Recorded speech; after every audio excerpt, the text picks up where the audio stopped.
বিসমিল্লাহিররহমানিররহিম। প্রিয় শিক্ষার্থীবৃন্দ, অনলাইন ক্লাসে আমি তোমাদের স্বাগত জানাচ্ছি। আমি নাজমুল ফেরদৌস, বীরগঞ্জ প্রভাষক ইতিহাস, বীরগঞ্জ মহিলা কলেজ। আমরা আজকে পড়ব ইতিহাস দ্বিতীয় পত্র।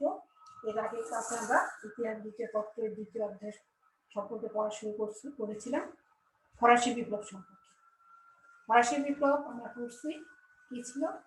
ফ্রান্সের জনগণ হচ্ছে সেই সময় শতাব্দী ধরে যে সামাজিক বৈষম্য, অর্থনৈতিক দুরবস্থা এবং স্বৈরাচারী শাসকদের শোষণের বিরুদ্ধে যে প্রতিবাদ করেছিল 1799 সালে, সেটাই ফরাসি বিপ্লব নামে পরিচিত।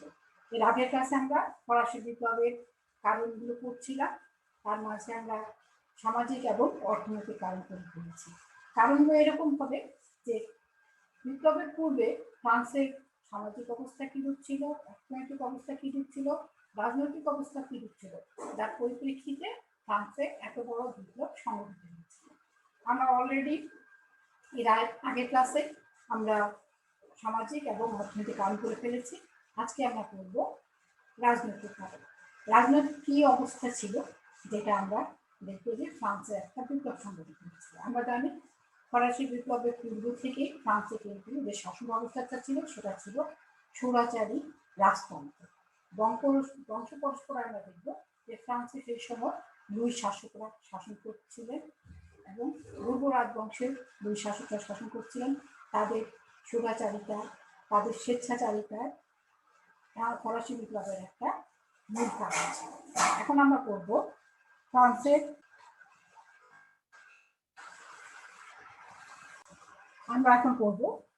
ফরাসি বিপ্লবের পূর্বে ফ্রান্সের রাজনৈতিক অবস্থা কি ছিল। আমি আগে তোমাদেরকে বললাম যে ফরাসি বিপ্লবের সময় ফ্রান্সের যে শাসন, যে রাজবংশ ক্ষমতা ছিল, তারা ছিল বুর্বো রাজবংশ। এই বুর্বো রাজবংশে যারা রাজারা ছিলেন তারা ছিলেন স্বৈরাচারী। সাধারণ জনগণের সাথে তাদের কোনো সম্পর্ক ছিল না। তাদের লাগামহীন স্বেচ্ছাচারিতার কারণে ফ্রান্সের রাজনৈতিক ক্ষেত্রে শোচনীয় অবস্থা উপনীত হয়েছিল।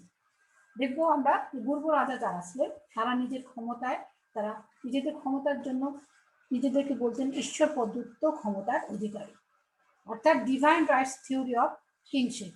তারা ঈশ্বর প্রদত্ত ক্ষমতায় বিশ্বাসী ছিলেন। তারা মনে করতেন রাজ্য শাসন করার ক্ষমতা তাদেরকে একমাত্র ঈশ্বর দিয়েছেন। এই জন্য তারা জনগণের নিকট কোনো জবাবদিহি করার তাদের কিছু নেই। তারা জবাবদিহি করবেন কার কাছে? ঈশ্বরের কাছে। এখন আমরা বলবো যে ফ্রান্সের রাজনৈতিক ক্ষেত্রে যে বিভিন্ন দুর্যোগ সৃষ্টি হয়েছিল, যেটা ফরাসি বিপ্লবের কারণ হয়ে গেছে, সেগুলো সম্পর্কে প্রথমে আমরা দেখবো। প্রথমে যেটা বলবো সেটা হচ্ছে যে পূর্ব রাজারা কিরূপ ছিলেন। তারা ছিলেন স্বৈরাচারী, স্বেচ্ছাচারী এবং জনবিচ্ছিন্ন শাসক। অর্থাৎ তারা তো আগে আমি বললাম যে তারা নিজেদেরকে ঈশ্বর প্রদত্ত ক্ষমতার অধিকারী মনে করতেন। এই জন্য তারা জনগণের সাথে তাদের কোনো সম্পর্ক ছিল না। আমরা দেখবো যে বিপ্লব পূর্ববর্তী, অর্থাৎ ফরাসি বিপ্লবের পূর্ববর্তী সময়ে ফ্রান্সের লোক সংখ্যা ছিল 2,50,00,000। এর মধ্যে আমরা আগে পড়ছি যে 96% যারা ছিলেন তারা সাধারণ জনগণ বা তৃতীয় শ্রেণীর ছিলেন। এদের কথা ভাবতেন না বলি তারা, ফরাসি শাসকরা ভাবতেন না বলে 1614 সালের পর থেকে 175 বছর ধরে ফ্রান্সে কোনো পার্লামেন্ট আহ্বান করা হয়নি। ফলে এত দীর্ঘ সময় ধরে জনগণের দাবি দেওয়ার কথা উপেক্ষিত ছিল। আমরা জানি যে একটা সরকারের পার্লামেন্ট থাকে, আমরা সংসদ পার্লামেন্ট, যেখানে আমরা দেখবো যে জনগণের বিভিন্ন দাবি দেওয়া তুলে ধরা হয়। এখানে আমরা দেখবো যে সেই সময় ফরাসি জনগণরা তারা ঈশ্বর প্রদত্ত ক্ষমতার অধিকারী মনে করে জনগণের সাথে তাদের কোনো সম্পর্ক ছিল না। তারা জনগণ সম্পর্কে কোনো চিন্তা করতেন না। এই জন্য আমরা দেখবো যে সে সময় 175 বছর ধরে ফ্রান্সে কোনো পার্লামেন্টের অধিবেশন বসেনি, পার্লামেন্ট আহ্বান করা হয়নি। কারণ এতে আমরা দেখবো যে দীর্ঘ সময় ধরে পার্লামেন্টে জনগণের সুযোগ সুবিধা দাবি দেওয়া নিয়ে কোনো কথা হওয়ার সুযোগ ছিল না। যার কারণে জনগণের দাবি দেওয়া উপেক্ষিত হয়ে আসছিল প্রায় 175 বছর ধরে। তারপর চলে আসবো দ্বিতীয় পয়েন্টে, রাজনৈতিক অবস্থার ক্ষেত্রে। তাকে বলা হচ্ছে যে পূর্ব রাজতন্ত্র এতটাই স্বৈরচারিতান্ত্রিক ছিল যে তাদের মুখের কথাই ছিল আইন। তারা মনে করতেন তারা যা বলতেন সেটাই আইন। এবং এই ক্ষেত্রে আমরা দেখবো যে চতুর্দশ লুইয়ের ভূমিকা ছিল সবচেয়ে বেশি। আরেকটা তোমাদেরকে আমি বলি, পূর্ব রাজারা সেই সময় সবাই লুই, তাদের উপাধি ছিল লুই। সেক্ষেত্রে আমরা দেখবো প্রথম, দ্বিতীয়, তৃতীয়, এবং আমরা যে সময় যে পড়ছি যে ফরাসি বিপ্লব সংগঠন, ফরাসি বিপ্লব সংগঠনের চতুর্দশ লুইয়ের সময় থেকে আমরা দেখব যে বিপ্লব সংগঠনের যে পরিস্থিতিটা সৃষ্টি হয়েছিল চতুর্দশ লুই, পঞ্চদশ লুই এবং ষোড়শ লুইয়ের সময় আমরা দেখব যে এই বিশাল বিপ্লব সংগঠিত হয়ে গেছিল। এখানে আমরা দেখব যে রাজা চতুর্দশ লুই কিন্তু আমরা দেখব যে তিনি বেশি নিজেকে সুরাচার, এত বেশি সুরাচারী ছিলেন যে তিনি দম্ভ করে প্রায় বলতেন যে আই এম দ্য স্টেট, আমি রাষ্ট্র, সেই রাষ্ট্র, রাষ্ট্র সেই আইন, এবং সরাসরি ক্ষমতা নিরঙ্কুশ করার জন্য তিনি যা মনে করতে তাই বাস্তবায়ন করতেন। তাহলে আমরা আরেকটা কি পেলাম, ফরাসি রাজারা যেরকম, পূর্ব রাজারা যেরকম জনবিচ্ছিন্ন শাসক ছিলেন তেমনি তারা সুরাচারী, স্বেচ্ছাচারী ছিলেন, এবং তারা আমাদের চতুর্দশ লুই নিজেকে দম্ভ করে এটাও বলতেন যে আই এম দ্য স্টেট, বা আমি রাষ্ট্র। তারপর চলে আসবো আমরা তৃতীয় পয়েন্টে দেখবো যে ফরাসি রাজাদের ভোগবিলাস সম্পর্কে কিন্তু আমরা অর্থনৈতিক যে অবস্থা করেছি তখনই সেখানে পরিস্থিতি কিরকম তারা ভোগবিলাসী ছিলেন। এখানে আমরা দেখবো যে সেই সময় ফরাসি রাজারা যে ভোগবিলাসী জীবনযাপন করতেন, স্বেচ্ছাচারিতা করতেন, সেই সম্পর্কে সমালোচনা করার বা বলার অধিকার কারোই ছিল না। সাধারণ জনগণ কেউই রাজাদের কোন রকম তাদের কার্যক্রম নিয়ে আলোচনা করতে পারত না, সেই ক্ষমতা জনগণের ছিল না। এবং এখানে দেখো যে রাজা পঞ্চদশ লুই মত প্রকাশের অধিকার স্তব্ধ করে দিয়েছিলেন, এই বলে যে একজন রাজা তার কাজের জন্য কেবল ঈশ্বরের নিকট দায়বদ্ধ, অন্য কোথাও নয়। ফলে রাজতন্ত্র আরো ভয়ঙ্কর রূপ ধারণ করে। তারপর চলে আসবে আমার চতুর্থ পয়েন্টে, দেখো এখানে আমরা দেখবো যে রাজতন্ত্রের সমালোচনা বন্ধ করার জন্য সে সময় একটি আইন প্রণয়ন করা হয়েছিল, যেটা আমরা দেখবো যে গোপন গ্রেপ্তারি পরোয়ানা জারি করা হয় আইনের এইটার মাধ্যমে। এবং এই আইনে যে কাউকে আকস্মিকভাবে গ্রেপ্তার করে জেলে বন্দি করে রাখা হতো বা নির্বাসনে পাঠানো হতো।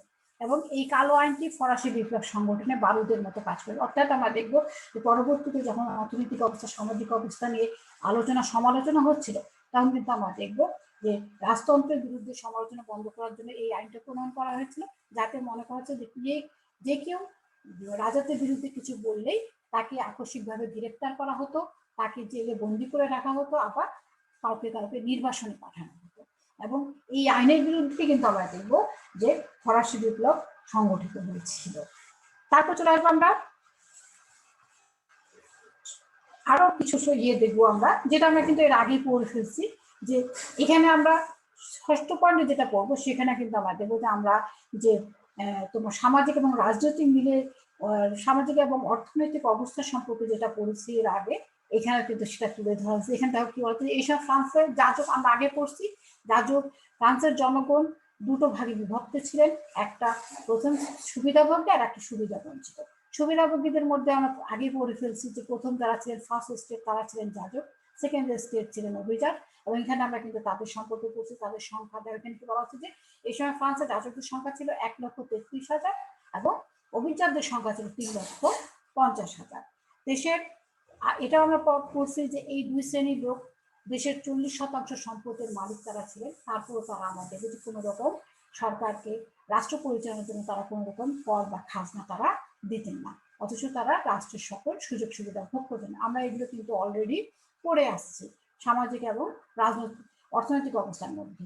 এখানে আরেকটা দেখবো যে অন্যদিকে আমরা পড়ছি সুবিধা বঞ্চিতদের কথা, যারা বলা হচ্ছে যে তৃতীয় শ্রেণী, এটা বলা হচ্ছে ফ্রান্সের 96% লোকই ছিলেন এই শ্রেণীর।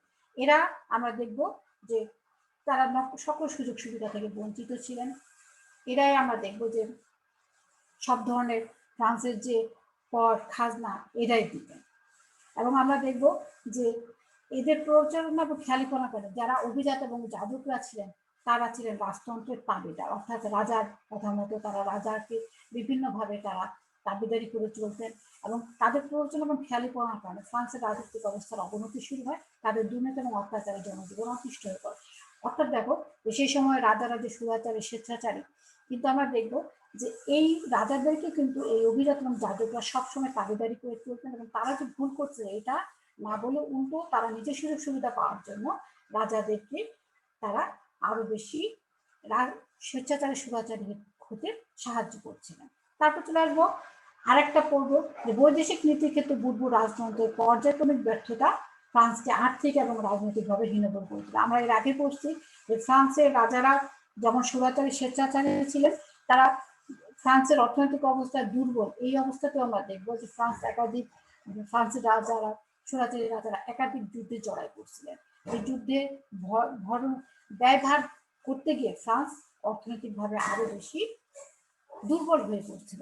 এখানে আমরা দেখবো যে রাজা পঞ্চদশ লুই অস্ট্রিয়ার উত্তরাধিকার যুদ্ধে অংশগ্রহণ করছিলেন, সপ্তবর্ষব্যাপী যুদ্ধে অংশগ্রহণ করছিলেন।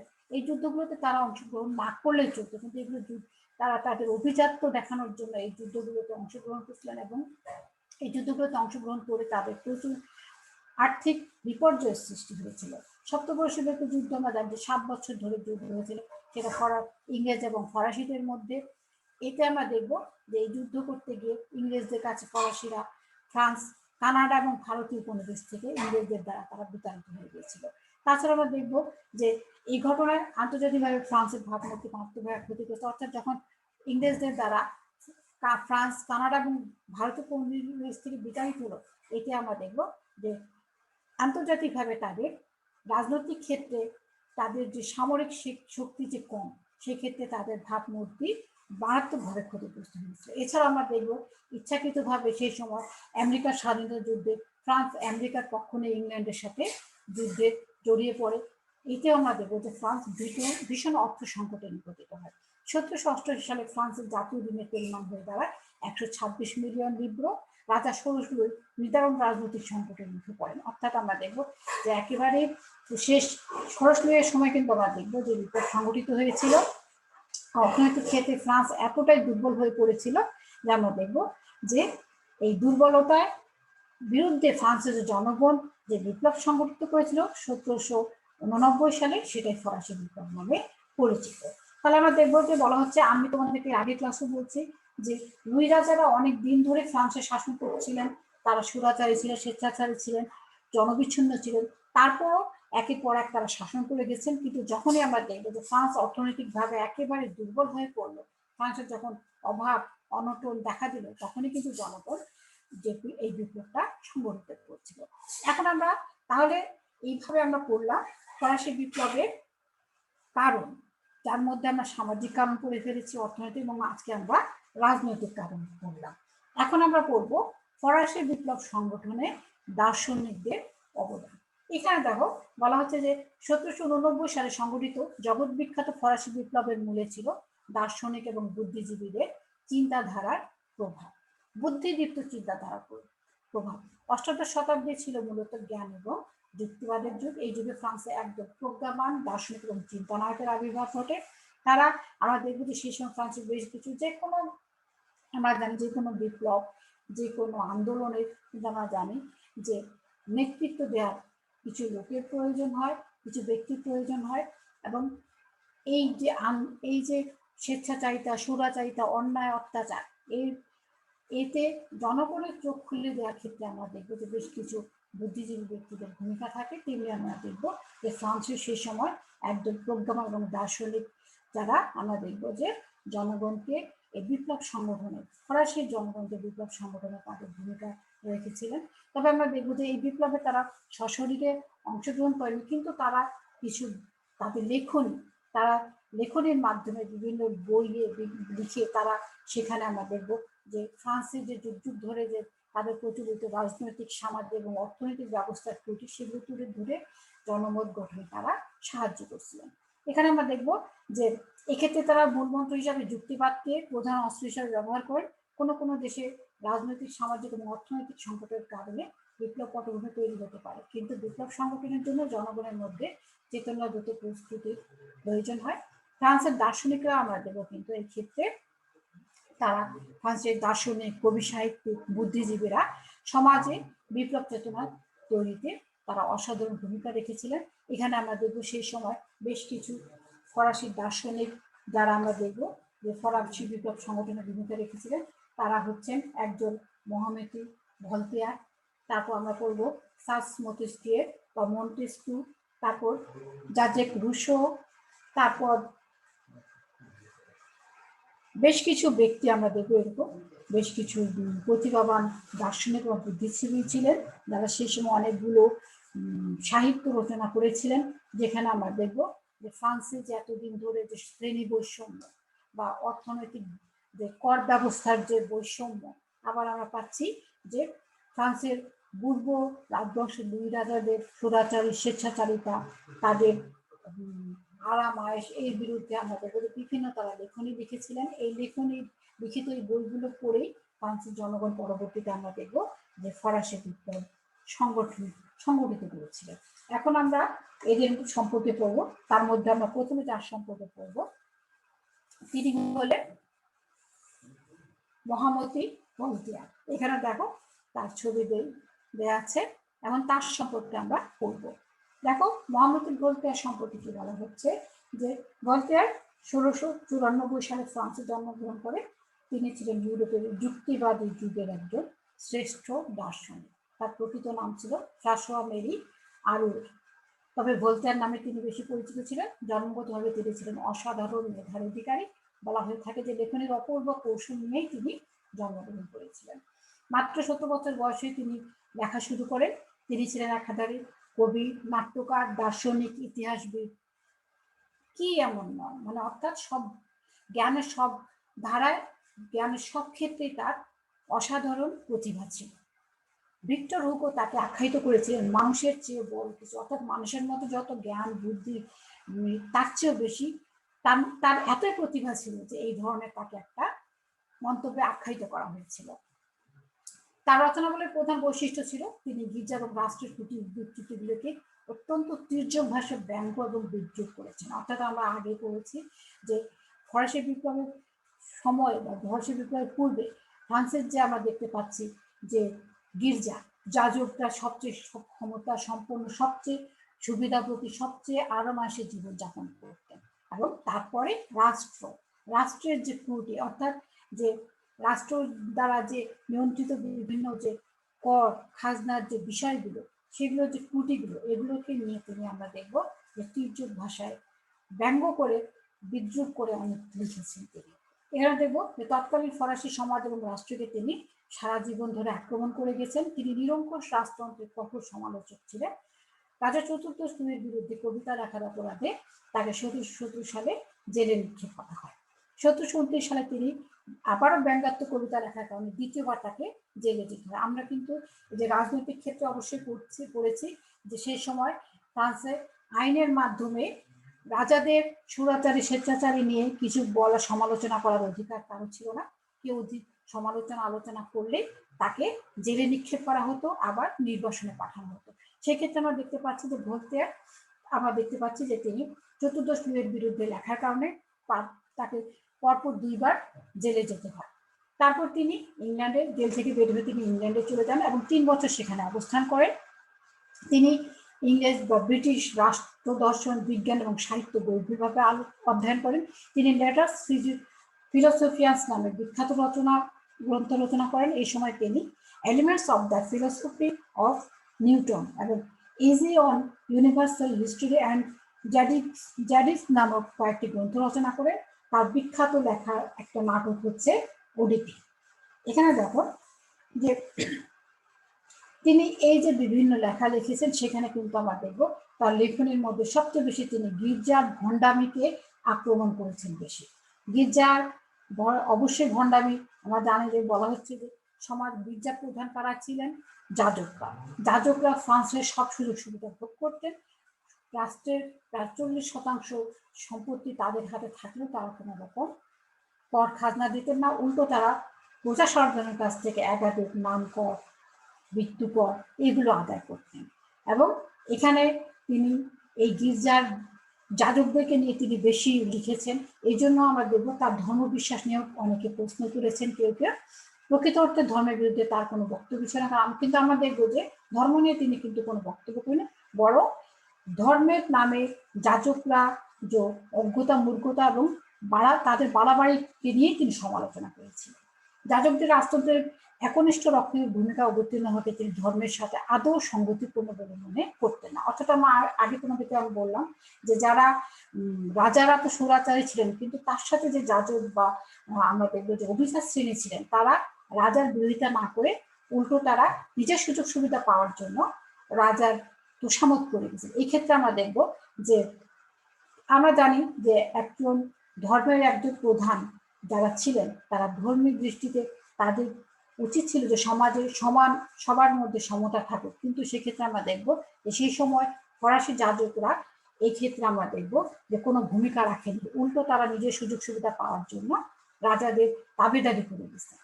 এখানে আমরা দেখব যে তিনি স্বৈরাচারী রাজতন্ত্রের কঠোর সমালোচক ছিলেন, তবে রাজতন্ত্রের উচ্ছেদ তিনি কামনা করেননি, তিনি সাংবিধানিক রাজতন্ত্রের কথা বলেছেন। তৎকালীন ইংল্যান্ডের রাজনীতি তাকে আকৃষ্ট করেছিল, এই জন্য ইংল্যান্ডের মতো তিনি একটি উন্নত দেশ হিসেবে তিনি ফ্রান্সকে দেখতে চেয়েছিলেন।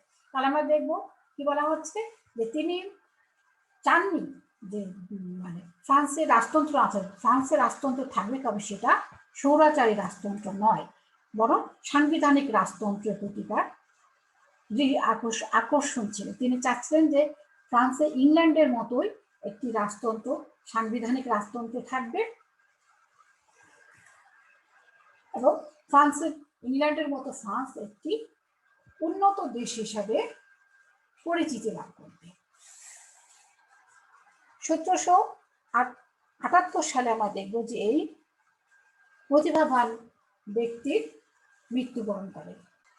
তাহলে আমরা এখন পড়লাম মহামতি ভলতেয়ার সম্পর্কে, যিনি আমরা দেখব যে একজন ফরাসি দার্শনিক, একাধিক প্রতিভার অধিকারী ছিলেন, দার্শনিক ছিলেন, তিনি ইতিহাসবিদ ছিলেন, তিনি নাট্যকার ছিলেন, এবং তিনি আমরা দেখব যে সেই সময় আমরা দেখব ফ্রান্সের রাজতন্ত্রের বিরুদ্ধে তিনি একাধিক ব্যঙ্গাত্মক লেখনী লিখেছেন, বই লিখেছেন। তিনি ফ্রান্সের রাজতন্ত্রের, আবার আমরা দেখব ফ্রান্সের ধর্মের যাজকদের বিরুদ্ধে তিনি একাধিক সমালোচনা করেছেন, এবং তার লিখিত বইগুলো আমরা দেখব পরবর্তীতে ফ্রান্সের জনগণকে স্বৈরাচারী রাজতন্ত্র, স্বৈরাচারী অভিজাত শ্রেণী এবং যাজকদের বিরুদ্ধে এবং যুগ যুগ ধরে যে বিভেদ, ভুল অর্থনৈতিক অবস্থা, এটার বিরুদ্ধে ফ্রান্সের জনগণকে আন্দোলন করার শক্তি জোগিয়েছিল ভলতেয়ারের লেখন। এরকম আরো কয়েকজন দার্শনিকদের অবদান সম্পর্কে আমরা এই পরের ক্লাসে পড়বো। আজ এতটুকুই থাক। তোমরা ভালো থাকবে, ভালোভাবে পড়াশোনা করবে। আল্লাহ হাফেজ।